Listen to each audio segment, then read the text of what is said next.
أعوذ بالله من الشيطان الرجيم. بسم الله الرحمن الرحيم. من كفر بالله من بعد إيمانه إلا من أكره وقلبه مطمئن بالإيمان ولكن من شرح بالكفر صدرا فعليهم غضب من الله وَلَهُمْ عَذَابٌ عَظِيمٌ۔ جس کسی نے اللہ پر ایمان لانے کے بعد اس سے کفر کیا سوائے اس صورت کے کہ اسے مجبور کر دیا گیا ہو اور اس کا دل ایمان پر مطمئن ہو، لیکن جس نے کفر کے لیے سینہ کھول دیا تو ایسے لوگوں پر اللہ کا غضب ہے اور ان کے لیے بہت بڑا عذاب ہے۔ یہ سورہ نحل کی 106 نمبر کی آیت ہے۔ اس میں دو قسم کے لوگوں کا حال بیان کیا گیا ہے۔ پہلے تو وہ جو ایمان لانے کے بعد اس کو کفر پر مجبور کر دیا گیا ہو، کلمہ کفر کہنے پر انہیں زبردستی اس کو پکڑ لیا گیا ہو اور اس کو دھمکی دے دی گئی ہو کہ اگر کلمہ کفر نہیں کہے گا تو مار ڈالا جائے گا، اور اس کو اس بات کا اندازہ ہو کہ جو دھمکی دے رہا ہے اس کے پاس اس بات کی قدرت ہے کہ اگر وہ نہیں کہے گا تو اس کو قتل کر دیا جائے گا، تو اس صورت میں حالت مجبوری میں وہ دل میں ایمان کو پختہ رکھتا ہے اگر اس پر مطمئن ہے، لیکن زبان سے اس کو باطل سمجھتے ہوئے، اس کو برا سمجھتے ہوئے اگر کہہ دے گا بھی تو اللہ تعالیٰ اس کو معاف فرما دیں گی اور وہ ایمان سے نہیں نکلے گا۔ یہ بحالت مجبوری ہے، لیکن یہ بھی جو ہے اجازت ہے، یعنی اس کی اجازت ہے، رخصت ہے، لیکن یہ عزیمت نہیں ہے، افضلیت اس میں نہیں ہے، کیونکہ بہت سے ایسے مسلمان ہیں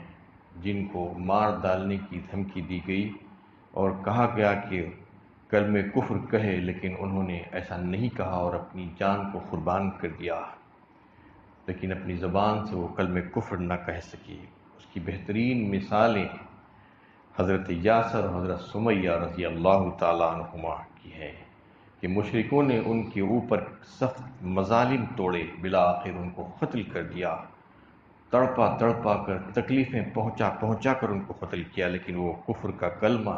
کہنے کے لیے کسی طرح بھی آمدہ نہیں ہوئے، راضی نہیں ہوئے۔ حضرت یاسر پہلے مسلمان ہیں اور حضرت سمیہ پہلی مسلمان خاتون ہیں جنہوں نے اسلام کے لیے، اپنے ایمان کو بچانے کے لیے مکے میں جام شہادت نوش فرمایا۔ یہ وہ حضرات ہیں جنہوں نے اسلام اور ایمان کی خاطر اپنی جانوں کی قربانیاں سب سے پہلے پیش کی۔ یہاں پر اجازت دی گئی ہے کہ اگر کبھی ایسے حالات آ جائیں تو اگر کوئی اپنی جان بچانا چاہے تو جان بچا سکتا ہے، لیکن دل میں ایمان پر اس کو مطمئن ہونا چاہیے۔ اور اس کے خلاف دوسری قسم کے جو لوگ ہیں ان کے دل میں کفر آ گیا ہے اور وہ انکار اور کفر پر جو ہے کلمہ کفر کہہ دے رہے ہیں، یعنی جس نے کفر کے لیے ان کا سینہ کھول دیا گیا، ایسے لوگوں پر اللہ کا غضب ہے، یعنی وہ جو ایمان سے نکل جا رہے ہیں، مرتد ہو جائیں، یعنی جن کے دل میں بھی ایمان نہیں بچا، ایمان کی عظمت ان کے دل میں نہیں بچی اور وہ اس سے خالی ہو گئے اور زبان سے بھی کلمہ کفر انہوں نے کہہ دیا، تو سمجھ لینا چاہیے کہ غضب ہے اللہ کا ان کے اوپر، اور بہت بڑا عذاب کہا اللہ تعالیٰ نے۔ اللہ تعالیٰ کا تو چھوٹا عذاب بھی کوئی برداشت نہیں کر سکتا، بڑا عذاب تو بہت بڑی بات ہے۔ وَلَهُمْ عَذَابٌ عَظِيمٌ فرمایا، بڑا عذاب ہے ان کے لیے۔ یہ کیوں ہوا؟ ذَلِكَ بِأَنَّهُ مُسْتَحَبُّ الْحَيَاةَ الدُّنْيَا عَلَى الْآخِرَةِ وَأَنَّ اللَّهَ لَا يَهْدِي الْقَوْمَ الْكَافِرِينَ۔ یہ اس لیے کہ انہوں نے دنیا کی زندگی کو آخرت کے مقابلے میں پسند کر لیا، اور اللہ کافر لوگوں کو ہدایت نہیں دیا کرتا۔ یعنی جو کفر پر راضی ہو جائے گا، جس کی عقائد کافرانہ ہوں گے، وہ اللہ کے غضب اور اس کے عذاب سے بچ نہیں پائے گا، اور وہ اس لیے کر رہا ہے کہ دنیا کی زندگی اس کو بہت عزیز اور محبوب ہے، جیسا کہ پچھلی آیتوں میں بھی یہ بات چل رہی تھی کہ دنیا کے فائدے بڑے حقیر ہیں، کم ترین ہیں اور فنا ہو جانے والے ہیں بہت جلد۔ یعنی اگر کسی کو دنیاوی فائدے کی خاطر جو ہے کوئی اپنی آخرت کو قربان کر رہا ہے تو بہت بڑا خسارہ ہے اس کے لیے، نہایت ہی بڑا خسارہ۔ اور دنیا حاصل جو کر رہا ہے، چاہے پوری دنیا کی دنیا اس کو مل جائے تو بھی وہ حقیر ہی ہوگی آخرت کے مقابلے میں۔ یہ آخرت کو مقصود بناؤ، دنیا کے حقیر فائدوں کی خاطر اپنے دین کو قربان مت کرو، اس میں کہا جا رہا ہے۔ جو دین سے نکل جائے گا اس کے لیے بہت بڑا خسارہ ہے۔ اس کی دنیاوی سزا تو یہ ہے کہ اگر اسلامی حکومت ہے تو اس کو قتل کر دیا جائے گا۔ جو اسلام میں آنے کے بعد اسلام سے نکلے گا تو اس کی سزا یہ ہے کہ اس کو دنیا میں رہنے کا موقع نہیں دیا جائے گا۔ یہ اس وجہ سے کہ اسلام کوئی مذاق نہیں ہے۔ اسلام میں جو آ رہا ہے اس کو سوچ سمجھ کر آنا چاہیے، پہلے اچھی طریقے سے غور و فکر کر لینا چاہیے۔ لا اکراہ فی الدین فرمایا اللہ تعالیٰ نے، کوئی جبر نہیں آنے والوں کے لیے۔ یہ نہیں کہہ رہے ہیں کہ زبردستی آ جاؤ، سب جو چاہے اپنے مذہب پر قائم رہو،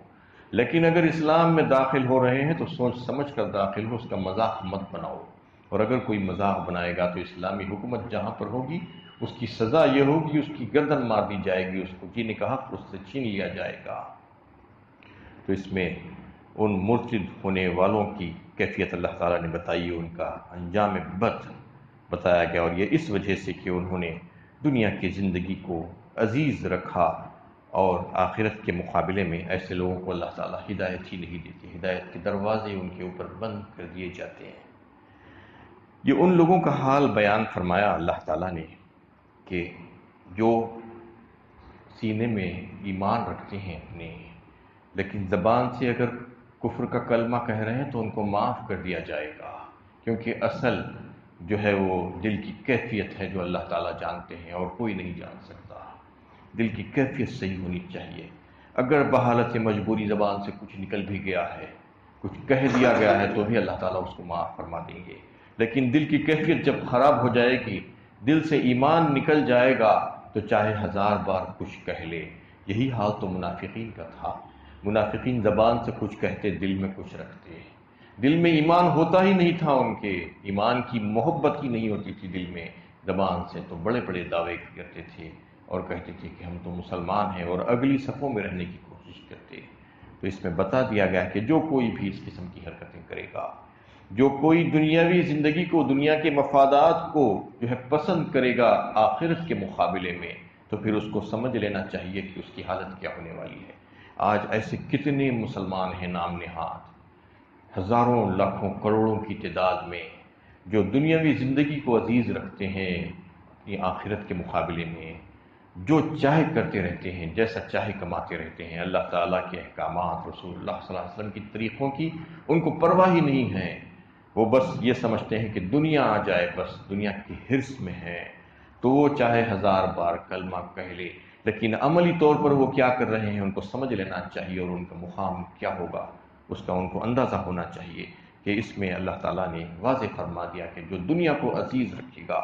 آخرت کے مقابلے میں، تو زبان سے کہنے یا نہ کہنے سے کوئی فرق نہیں پڑتا، دل کی کیفیت کیا ہے اور عمل کیا ہے، اس کے مطابق کیسا عمل ہو رہا ہے وہ دیکھا جائے گا۔ تو اس میں بتا دیا گیا ایسے لوگوں جو ہے ہدایت سے خالی ہو جائیں گے، ہدایت کے راستے ان کے لیے بند کر دیے جائیں گے۔ اور اگلی آیت میں فرمایا گیا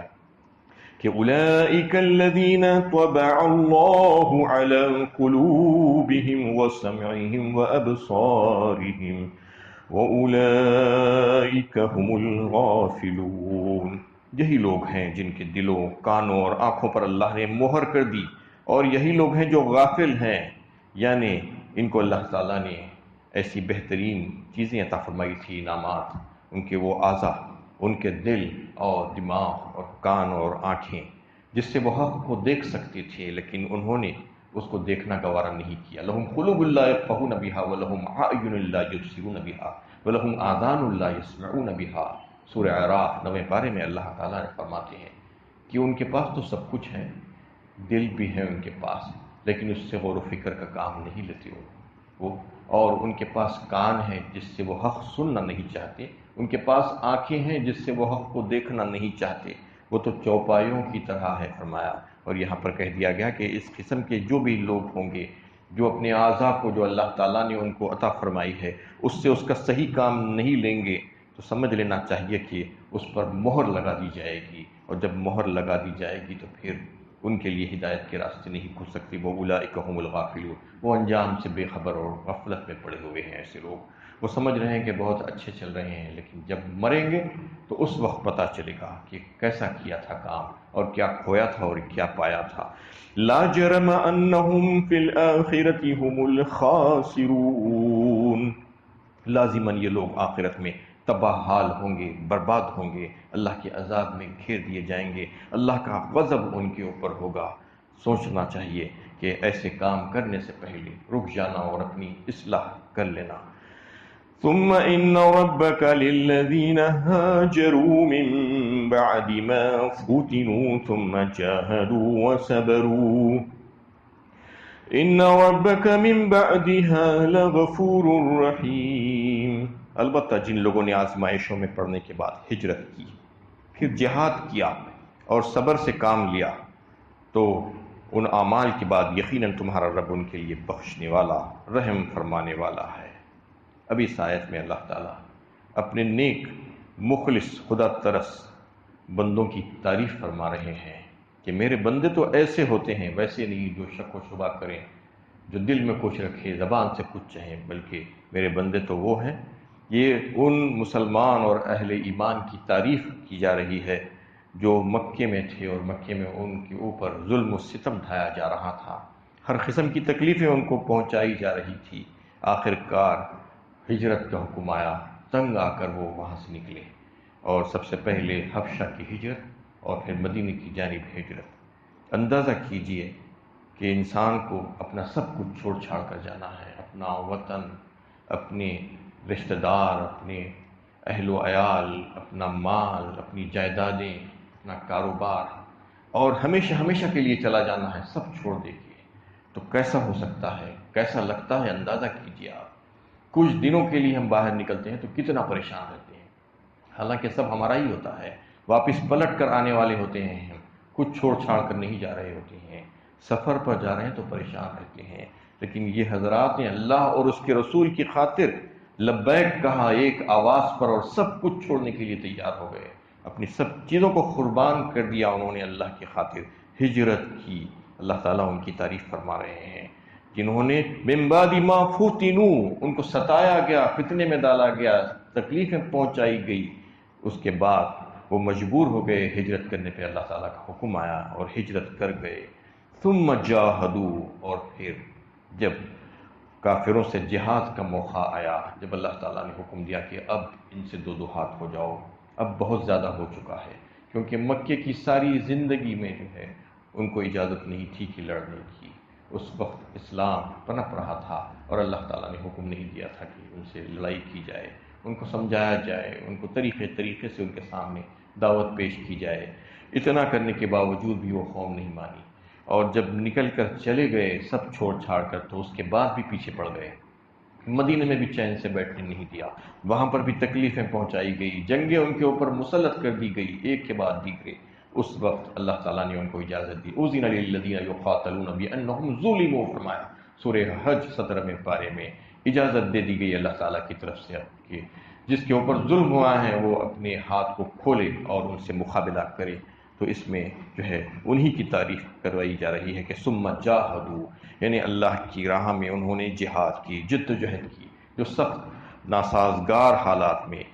جان پر کھیل کر اپنی جانوں اور مالوں کو انہوں نے قربان کر دیا اللہ کی راہ میں، بتا دیا کہ ہم ہر چیز کو قربان کرنے کے لیے تیار ہیں۔ ایک اشارے کے اوپر اللہ کے نبی صلی اللہ علیہ وسلم کے انہوں نے یہ کر کے دکھا دیا، اور ثم صبروا، فرمایا اس کے بعد صبر کیا، جو بھی تکلیفیں ان کو پہنچی شروع سے لے کے آخر تک، جو ایذائیں ان کو دی گئی، جو نقصانات